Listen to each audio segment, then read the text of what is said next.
Le grand dialogue. Sigika Foba.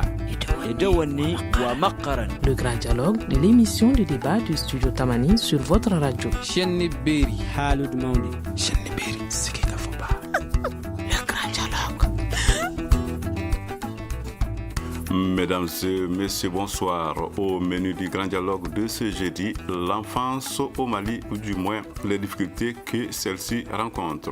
C'est à la faveur de la journée de l'enfant africain célébrée aujourd'hui même ici au Mali que nous avons voulu nous intéresser à ce sujet. Pourquoi une journée pour l'enfant africain?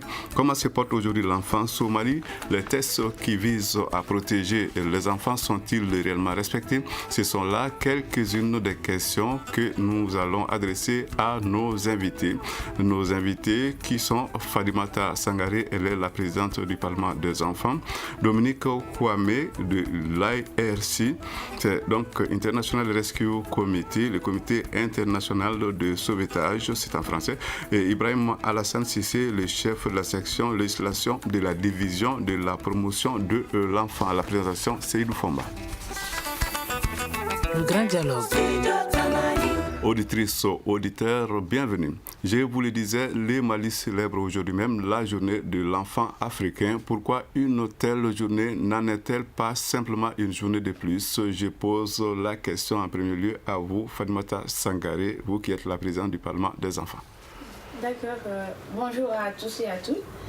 Pourquoi la journée de l'enfant africain? Il est à retenir que cette journée commémore le massacre des enfants de Soweto, tombés sous le régime de l'apartheid en 1976.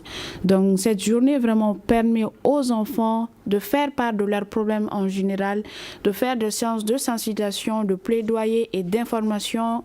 Vous voulez dire qu'au-delà du symbole, cette journée apporte quelque chose de Oui, oui, parce que c'est une journée qui est consacrée aux enfants. Donc ça nous permet de dire vraiment les mots auxquels nous sommes confrontés, à quoi vraiment, ce dont nous souffrons, et on peut faire cela à travers des plaidoyers, à travers des séances de sensibilisation et d'information auprès des leaders coutumiers, des acteurs de la société civile, et bref, les décideurs, ceux à qui le dernier mot revient. Alors, maintenant, je me tourne du côté de vous, Dominique Kwame. Je rappelle que vous êtes de l'International Rescue Committee, qui est donc le comité international de sauvetage. Alors, pour vous, qu'est-ce que cela représente, cette journée de l'enfant africain? Bien, merci pour l'opportunité que vous nous donnez d'être sur votre plateau aujourd'hui. Je dirais que pour nous, la journée de l'enfant africain, c'est une manière de magnifier l'Afrique à travers sa progéniture. Je dirais que c'est une manière aussi de mettre l'accent, de attirer l'attention des uns et des autres, surtout des Africains, sur le traitement qu'on donne aux enfants, sur la manière d'aborder la question de l'enfance, et c'est une sorte aussi de sensibilisation à l'endroit de tout un chacun, parce que lorsque vous vous allez un peu dans nos régions, la manière dont la journée est célébrée, la célébration, toutes les activités qui sont contenues dans cette journée, vous voyez que c'est à majorité des sensibilisations et des plaidoyers à l'endroit des dirigeants pour prendre des mesures qui visent toujours à protéger les enfants. Alors, nous nous adressons à présent à vous, Ibrahim Alassane, c'est vous qui êtes le chef de la section législation de la division de la promotion de l'enfant. La journée africaine de l'enfant, qu'est-ce que vous en pensez? C'est une initiative qu'il fallait. Bien, merci bien, M. Fomba. Bonsoir à tous les auditeurs et à toutes les auditrices qui nous écoutent. Au-delà de ce que mes collègues viennent de dire, j'ajouterai deux choses. D'abord, cette journée a été instituée par les chefs d'État et de gouvernement de l'Afrique, en souvenir, comme les autres l'ont dit, au massacre des enfants de Soweto en 1976. Cette journée n'est pas seulement une journée d'information et de sensibilisation, mais cette journée est aussi l'occasion pour évaluer ce qui est fait pour les enfants chaque année. Ça aussi, c'est important qu'on l'ajoute. C'est aussi une journée de réflexion, mais aussi une journée d'évaluation de tout ce qui est fait en faveur des enfants. Je vous remercie. Alors, maintenant, nous allons retrouver Fadimata Sangaré, la présidente du Parlement des enfants. Alors, dites-nous maintenant, cette journée, elle est célébrée aujourd'hui, elle commence, se termine aujourd'hui, ou alors elle continue? Parlez-nous un peu du programme. D'accord. En quelques mots, oui. D'accord. je suis désolée de vous dire que normalement, oui, aujourd'hui c'est le 16 juin, mais comme vous le voyez, la journée n'a pas été célébrée comme de façon coutumière, comme nous avons l'habitude de le faire. Et c'est dû vraiment à nous-mêmes. On est indépendant de ça parce que, comme vous le savez, toujours c'est sous la haute présidente de son Excellence, M. Ibrahim Boubacar Keïta. Donc, nous étions impatients, nous les enfants, de fêter cette journée et tout ça. Mais bon, on a été obligés. Un problème de calendrier. Voilà, c'est ça, de reporter. Donc, c'est suite à cela que l'activité ne s'est pas tenue aujourd'hui. Mais bon, ça ne s'est pas fait de façon solennelle, mais cela ne veut pas dire que les actions ne sont complètement arrêtées pour cette journée. Beaucoup de partenaires sont en train de réaliser les activités. Alors, les activités s'étendent sur combien de jours? Les activités, moi, je dirais que pour le 16 juin, certes, c'est une journée spécifique, mais vu que c'est dans le mois de juin, les activités du 16 juin, c'est vraiment pour tout le mois de juin. Nous prévoyons de fêter nos 20 ans qui était le lundi passé, parce que le Parlement des enfants a été créé le 13 juin 1996. Donc on voulait inscrire la célébration de nos 20 ans dans le cadre des festivités du 16 juin. Et cette activité se tiendra bientôt et nous avons nos collègues de communicateurs, l'Action pour la promotion des jeunes enfants communicateurs, qui sont aujourd'hui à Mopti pour des séances de sensibilisation sur l'exploitation sexuelle des enfants. Donc, avant de donner la parole à Dominique Kwame, cette question, c'est une journée qu'on sent à Bamako. Ça se ressent aussi à l'intérieur du pays. Vous avez parlé de Mopti dans toutes les régions. Oui, effectivement. Maintenant, cette question, nous avons dit que la journée de l'enfant, c'est l'occasion de passer en revue la situation des enfants. Comment se présente selon vous, Dominique Kwame, la situation de l'enfant au Mali aujourd'hui? Bien, merci. Je dirais que actuellement, comme vous le savez, le Mali est toujours dans une situation de crise. La crise, nous avons eu des évolutions notables avec certaines décisions politiques, mais tout compte fait, nous restons encore dans la situation de crise. Et donc, pour ce qui est des enfants actuellement, on dirait que les enfants sont toujours en situation de vulnérabilité.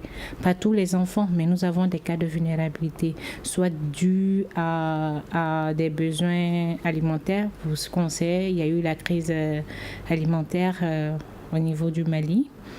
Ensuite, des besoins en protection, éducation. Pour aller plus en profondeur, nous dirons que lorsque vous allez un peu plus dans les régions qui sont plus concernées par la crise, dans les régions du Nord, nous constatons par exemple dans certaines régions où les établissements scolaires n'ont pas encore été réouverts. Donc tous ces enfants-là restent sans éducation. Voilà.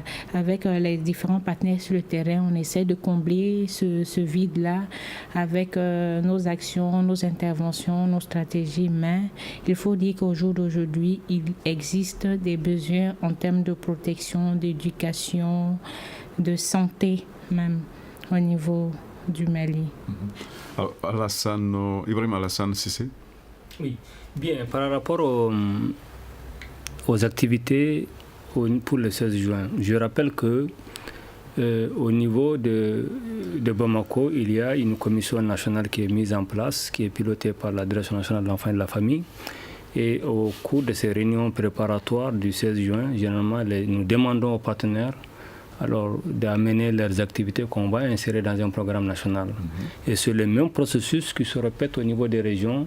Les directions régionales de la promotion de la femme, de l'enfant et de la famille également tiennent des réunions au cours desquelles ils planifient aussi des activités avec les autres partenaires. C'est ainsi que la présidente, aussi bien que ma soeur, vient de vous dire qu'effectivement aujourd'hui, c'est la journée phare qui n'a pas été fêtée au Mali, mais les autres activités continuent effectivement d'être fêtées. Et je sais que vous êtes au courant tout comme moi. Alors, à vous maintenant, Fatoumata Sangaré, cette question, je ne parle pas des conséquences de la situation de crise dont le Mali sort. Alors, l'enfance au Mali, vous êtes jeune, c'est vrai, mais l'enfance au Mali, est-ce qu'elle est un peu plus heureuse aujourd'hui qu'avant? Partons de cette question, vraiment, il est déplorable de voir la situation des enfants, très sincèrement. Moi, je dirais que l'enfance d'avant et l'enfance de maintenant, c'est totalement différent parce que les manières d'être ont changé, la vie actuelle a changé et donc en fonction de cela, la condition des enfants aussi change.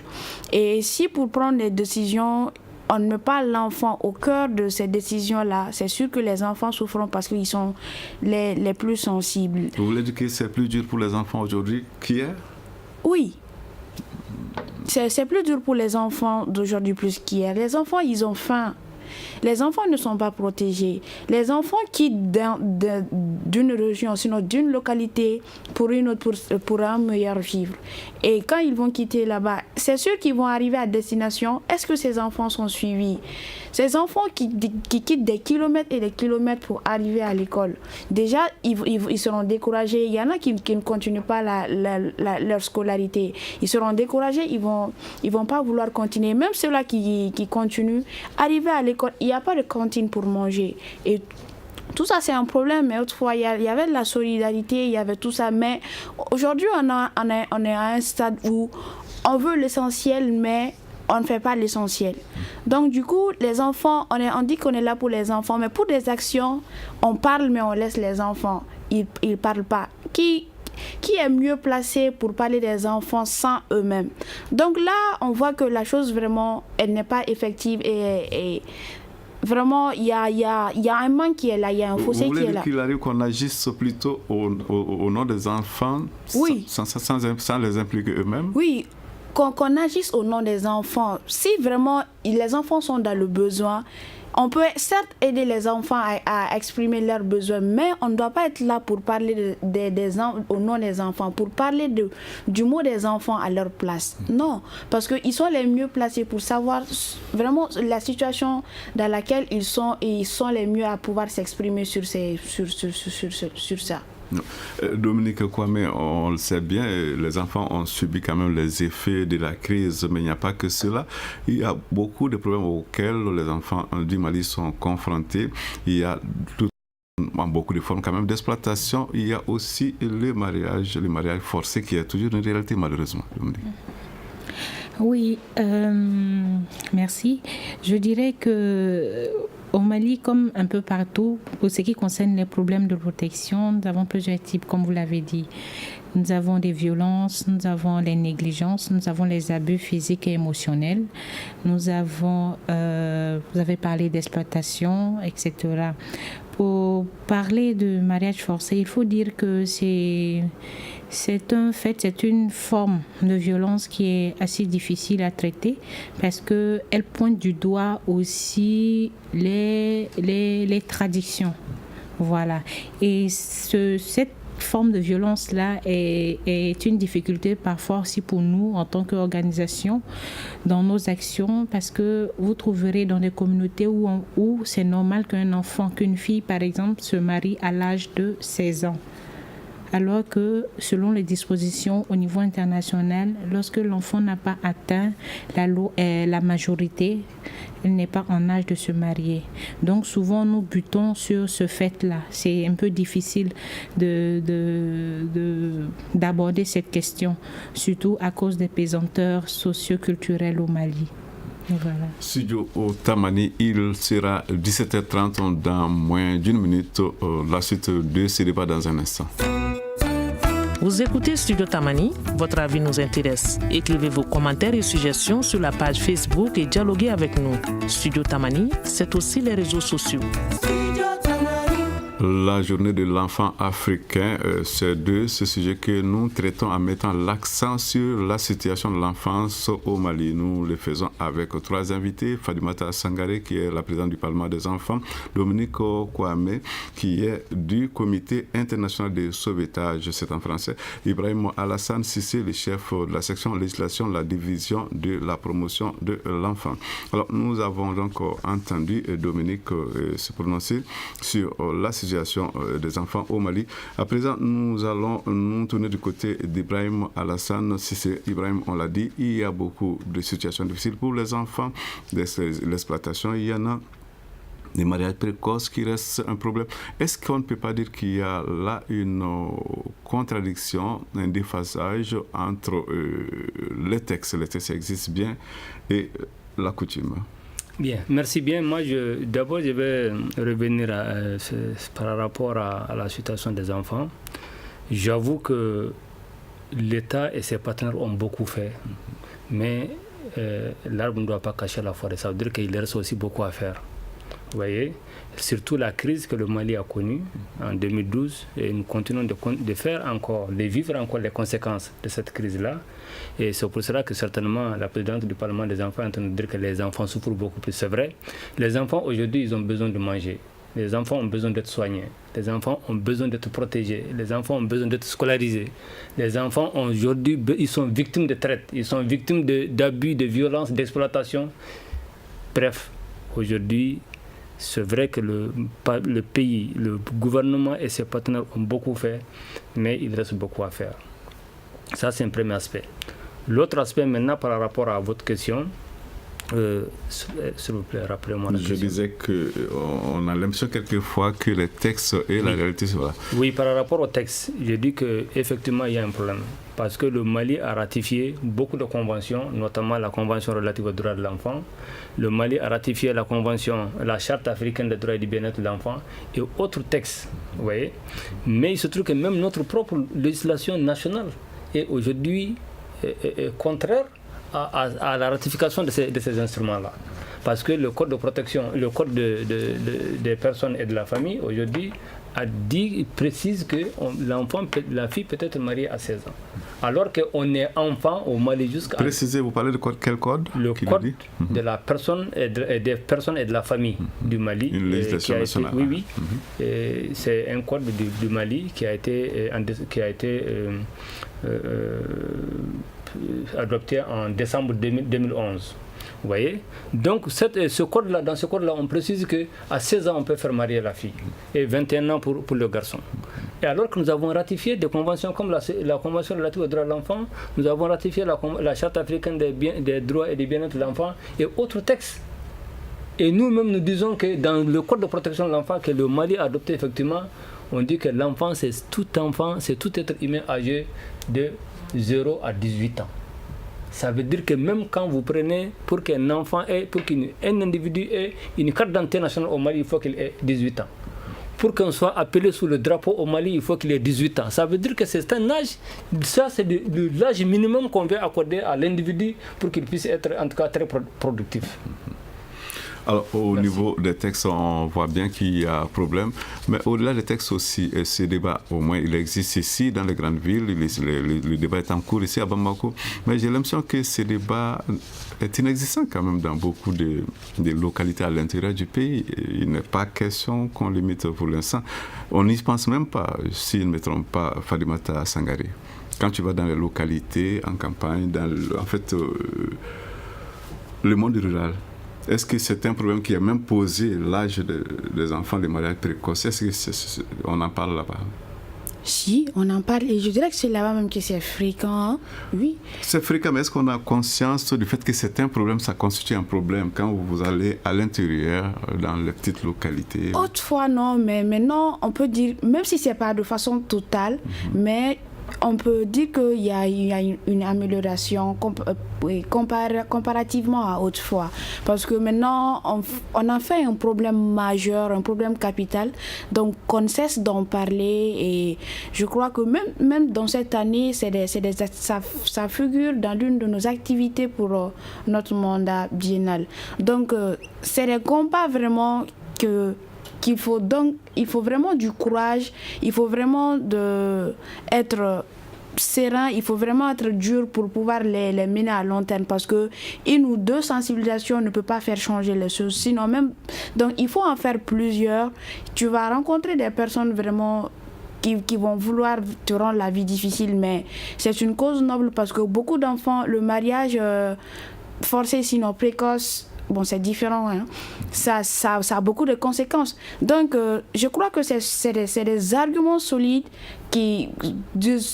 concernant les conséquences du mariage précoce ou du mariage forcé qui peut faire changer les choses. Sinon, maintenant, on peut dire que vraiment les populations de la zone rurale, sinon des zones rurales sont en train de prendre conscience petit à petit, je dis bien, de la situation du mariage précoce, des conséquences que ça peut apporter. Mais force est de reconnaître qu'il reste beaucoup à faire parce que pour un pourcentage, on dirait que le pourcentage vraiment est minime. Dominique Kwame, il y a quand même un problème. Deux textes des mêmes pays concernant le même problème qui se contredisent. Qu'est-ce que vous en dites? Bon, la contradiction, elle est là. Mais vous savez, en tant qu'organisation internationale, ce que nous pouvons faire, c'est que de plaidoyer auprès des structures étatiques. C'est que des plaidoyers auprès des décideurs. Voilà, pour qu'on puisse se conformer. Parce que si on décide de ratifier une loi internationale qui dit que le mariage peut se contracter entre des personnes à partir de 18 ans pour des enfants qui sont majeurs, il faudrait qu'on puisse la mettre en pratique au niveau des pays. Et donc, si on se trouve dans le cas où, tel est le cas au Mali, où la constitution, la législation la prévoit autrement, c'est juste de faire des plaidoyers, comme on l'a dit, auprès des décideurs pour qu'on puisse réviser ces lois. C'est juste tout ce qu'on peut faire. Alors, je vois que M. Cissé, Ibrahim Alassane Cissé, veut réagir. Oui, je dis qu'effectivement, ma collaboratrice d'IRC a raison. L'État et ses partenaires sont en train de s'y mettre pour que... L'État a pris conscience de cette... insuffisance de la législation malienne. Donc ça veut dire que l'État et ses partenaires de plus en plus ont pris conscience et que je suis certain que plus tard, il y aura un fruit. Parce qu'il faut aller à l'harmonisation des textes. On ne peut pas vouloir une chose et puis refuser et faire une autre. Non, c'est-à-dire qu'il faut nécessairement aller à l'harmonisation des textes, que ce soit les conventions ou bien les textes adoptés par le Mali, il faut nécessairement aller à l'harmonisation. Et même si c'est retard, je suis convaincu que plus tard, on y arrivera. Vous voulez réagir, Dominique? Oui, allez-y. J'ai un complément par rapport à ce qu'il vient de dire. Je dirais que aussi, le texte, il faut aussi dire que l'harmonisation des textes, ce sera la première étape. Parce que le plus difficile reste à amener nos parents dans les communautés, dans les régions, à pouvoir accepter ce fait. Parce que lorsqu'ils sont dans une pratique qui devient presque culturelle, c'est très difficile de les amener à sortir de là. Donc, le texte, l'harmonisation des textes, ce sera le point de départ. Mais ensuite, le plus grand du travail, ce sera au niveau de la sensibilisation, au niveau des actions à prendre sur le terrain avec les communautés à la base. Les enfants maliens qui ont donc beaucoup de problèmes, ils ont subi l'effet donc de la crise, des enfants dans des camps de réfugiés. Il y a les mariages précoces, mais il y a d'autres choses. Ceux-là même qu'on appelle les enfants de la rue. Alors, la situation des enfants de la rue, qu'est-ce que vous en savez, vous, Fadimata Sangaré, la présidente du Parlement des enfants? Il y a toujours beaucoup d'enfants qu'on peut appeler enfants de la rue au Mali? Si, il y a beaucoup d'enfants qu'on peut appeler enfants de la rue. La preuve, tu sors tout de suite là dans la rue, tu vas voir beaucoup d'enfants. Et je vais... me permettre de dire quelque chose, mais je souhaiterais d'abord présenter mes excuses. Je dirais, au fait, la question de l'enfance, il est vraiment temps de savoir que ça a toute une responsabilité. Vouloir un enfant, c'est une chose, mais il faut aussi réfléchir avant d'avoir un enfant. Parce qu'un enfant, ça demande beaucoup de responsabilités. Il faut investir dans l'enfant. L'enfant, il faut le scolariser. Vous voulez dire que quand on est parent, on doit s'assumer? On doit s'assumer. On ne doit pas... On peut avoir un enfant, mais on est libre aussi d'avoir un enfant au moment opportun. Mais vouloir un enfant parce qu'on le veut et ne pas s'assumer, là, ça devient autre chose. C'est pourquoi je dirais que c'est l'un des problèmes vraiment qui s'ajoute au mot des enfants.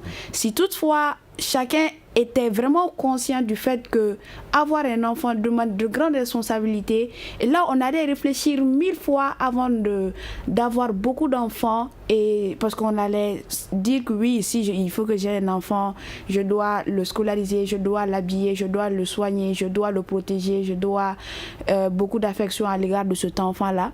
On va réfléchir beaucoup de fois, mais je dirais que on n'est pas conscient du fait qu'avoir un enfant, ça demande beaucoup de responsabilités. Donc, je dirais qu'il faut vraiment qu'on y songe, qu'on voit ce côté-là. Je l'ai dit, je présente mes excuses, mais c'est quelque chose, c'est une réalité qui est là, donc il faut vraiment le dire. D'accord. Alors, une façon d'interpeller les parents, je crois qu'ils vous comprendront. Maintenant, nous allons écouter Dominique Kwame sur cet aspect de ce débat. Ok. Par rapport à ce point, moi, j'aimerais relever 2 choses. La question des enfants de la rue. Moi, je dirais que il y a des enfants, comme on le dit, de la rue, des enfants qui sont sans abri, qui vivent dans la rue, et il y a des enfants que moi j'appellerais sur la rue ou encore dans la rue. Voilà. Parce que c'est pas tous les enfants que vous retrouvez dans la rue qui sont sans abri.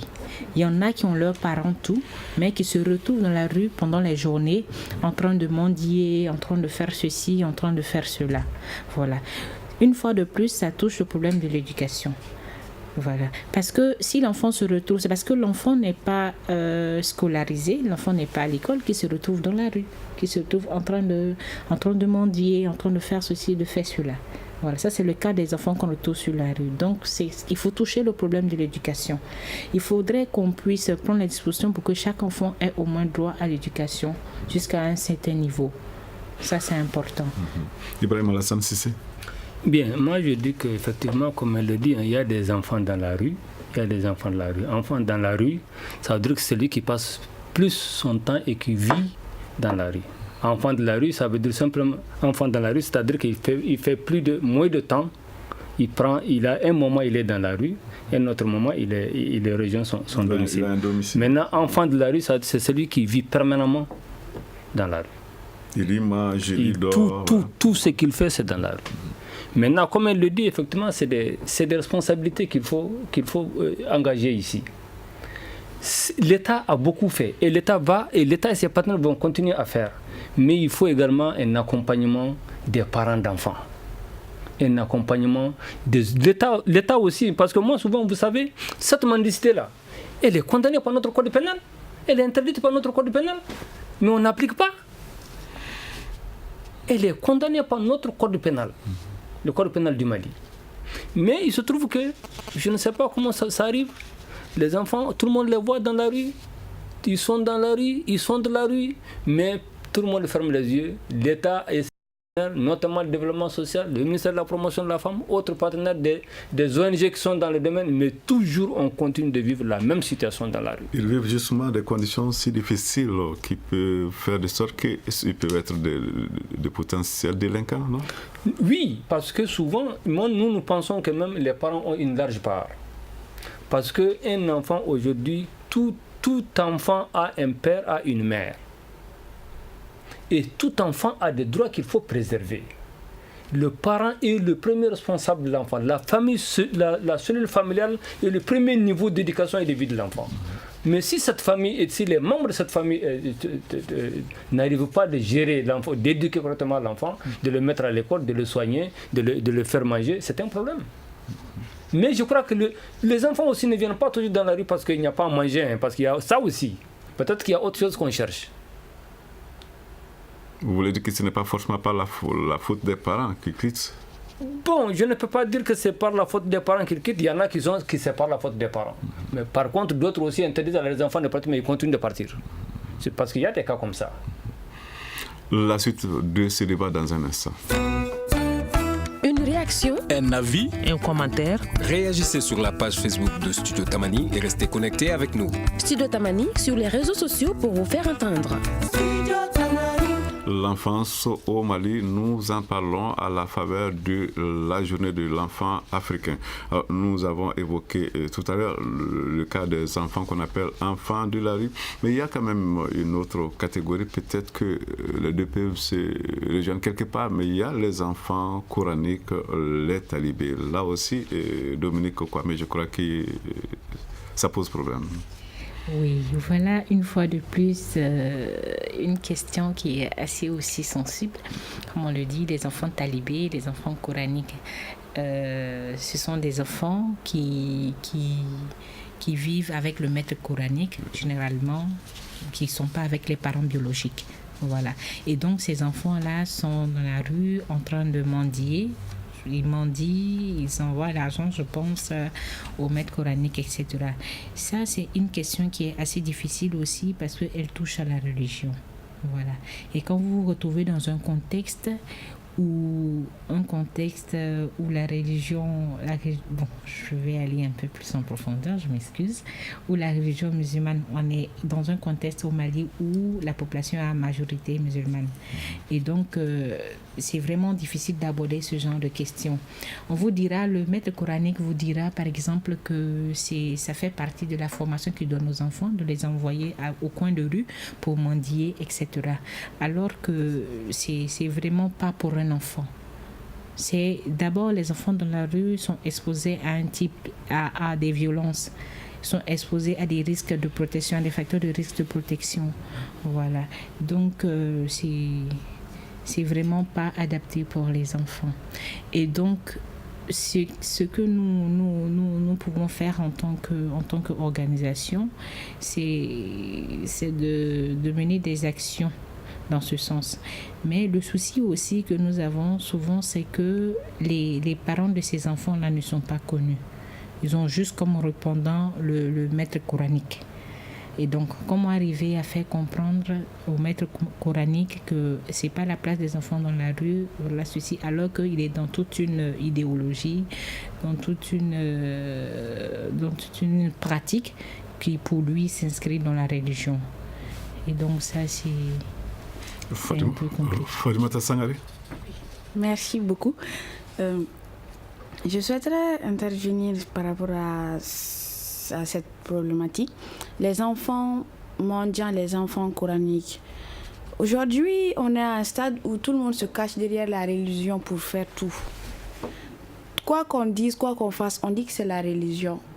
Alors que c'est conditionné à quelque chose. Bon, la question religion, c'est un peu sensible, mais bon. Mais on fait ce qu'on veut, ce qui nous arrange, et on dit qu'on se cache derrière la religion pour dire que c'est la religion qui demande ça. Certes, oui, les enfants, ils peuvent, un marabout peut être amené à enseigner des milliers d'enfants, supposons-le. Donc, à lui seul, il ne peut pas vraiment les nourrir tous. Donc, il peut demander à ces enfants-là vraiment d'aller commander. Des personnes de bonne volonté seront là pour l'appuyer, lui, dans sa tâche noble à vouloir nourrir ses enfants. Mais du moment où ces enfants-là sont amenés à chercher de l'argent pour amener à la maison, sinon ils seront battus. Voilà, moi je ne comprends plus. Et je dirais, est-ce les parents d'abord, ils savent la situation dans laquelle leurs enfants ils sont, ou bien ils le savent, mais aussi ils se disent que non, du côté de la religion, ces enfants, donc c'est tout à fait normal que ces enfants vivent cela. Mais moi, du fait que sincèrement, ces enfants-là, ils peuvent aller chercher à manger, mais du moment où on dit à un enfant, tu amènes telle somme d'argent, si cet enfant-là ne l'amène pas, il sait qu'il sera battu. Si je sais que je serai battu à la maison, je vais tout faire pour amener cet argent-là, que ce soit par la voie normale ou la voie anormale. Je vais chercher cet argent pour l'amener. C'est ce qui fait que ces enfants mendiants, tu vas appeler des enfants mendiants, tu vas trouver que ces enfants-là, ils ne savent même pas réciter le Coran. Parce qu'ils ont un autre souci. L'objectif, c'était de venir et apprendre le Coran, mais du fait qu'ils ont une autre pression, ils sont vraiment sous pression. Donc, ils oublient, c'est-à-dire... ils sont préoccupés maintenant pour chercher de quoi amener à leur maître coranique plutôt que d'apprendre le Coran. Donc là, c'est compliqué. C'est pourquoi ces enfants, ils deviennent des délinquants, ils deviennent des voleurs. Sinon, ce sont des enfants qui méritent plus de soutien, qui méritent plus d'accompagnement.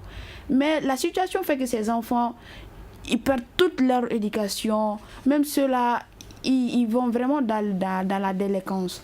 Donc là, moi, je ne vois plus le sens de faire venir les enfants et de les confier à les maîtres coraniques. Nous allons suivre la réaction d'Ibrahim Alassane Sissé.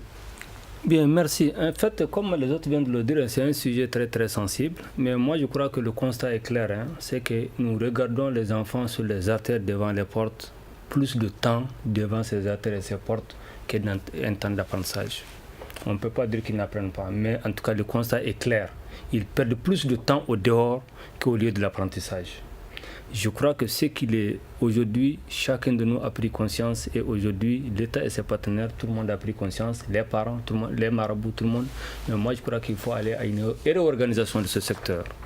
Nécessairement, il faut aller à une réorganisation de ce secteur pour que vraiment les enfants puissent avoir un temps d'apprentissage ou même aller à l'enseignement sur place. Parce que quand un éducateur dit que je me déplace d'une localité à une autre, le parent aussi peut dire « Ah, moi je peux garder mon enfant ». Ou bien « Ah, l'enfant peut rester avec moi, quand tu reviens, il peut continuer à apprendre. » Ou bien il va aller apprendre avec un autre.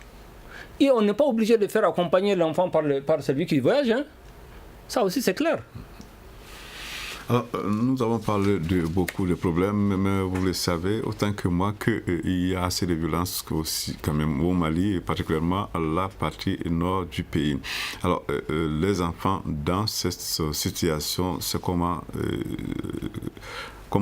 qu'est-ce qu'il y a comme risque pour les enfants qui vivent dans ces lieux où il y a autant de violences?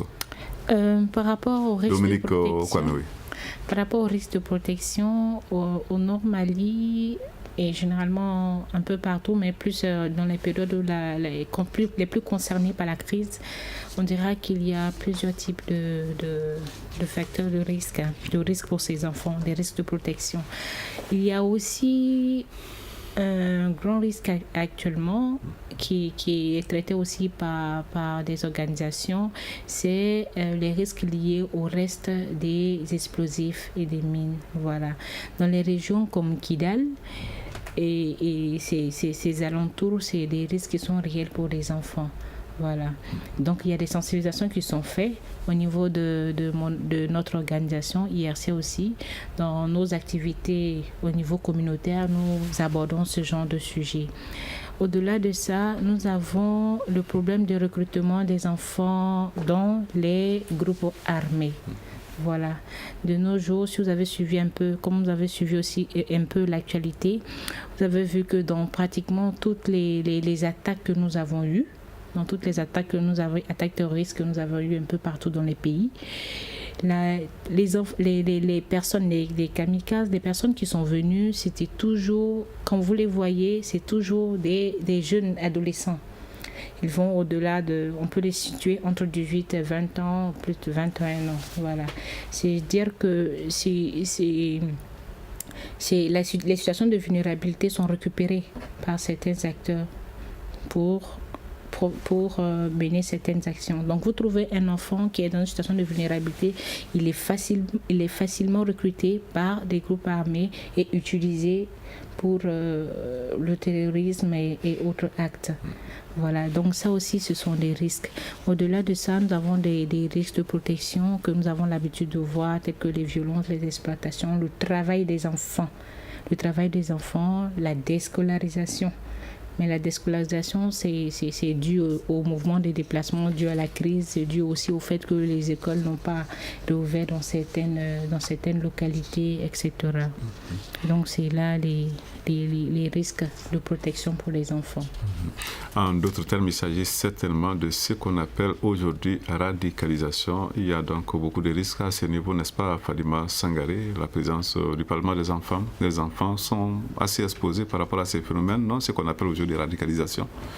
Oui, effectivement, et je dirais que tout ça, c'est la crise qui engendre tout ça. Hein.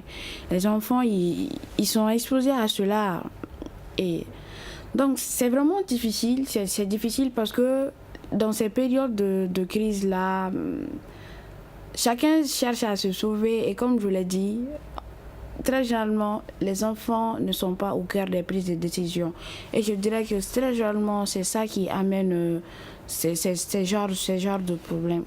Donc, les enfants, ils sont concernés, ça, il faut le dire, mais on ne peut pas dire que totalement, il y a l'espoir qui est perdu parce que si le problème est détecté, il faut maintenant trouver la solution pour y remédier. Donc, je dirais que c'est une réalité qui est là et donc il faut vraiment voir qu'est-ce qu'il faut faire pour mettre fin à cela. Et je dirais qu'il faut voir lors des prises de décision, lors des programmes politiques, lors de tout ce qui concerne les prises de décision, de mettre les enfants au cœur de cette décision-là pour qu'ils puissent échapper à tout mot, et que ce soit pendant la crise, après la crise et dans n'importe quelle situation.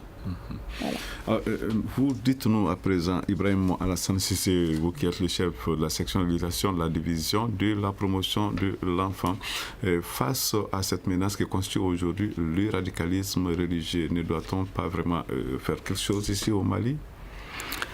Oui, effectivement, il faut faire quelque chose parce que c'est là, il va même de la protection des enfants. Aujourd'hui, comme ma soeur de l'IRC vient de le dire, les enfants effectivement sont exposés à ces risques, des risques de mines, des risques d'explosifs, d'armes de guerre, des risques de recrutement par les groupes armés. Aujourd'hui, les enfants sont exposés. Il n'y a même pas d'école. Il y a par endroit.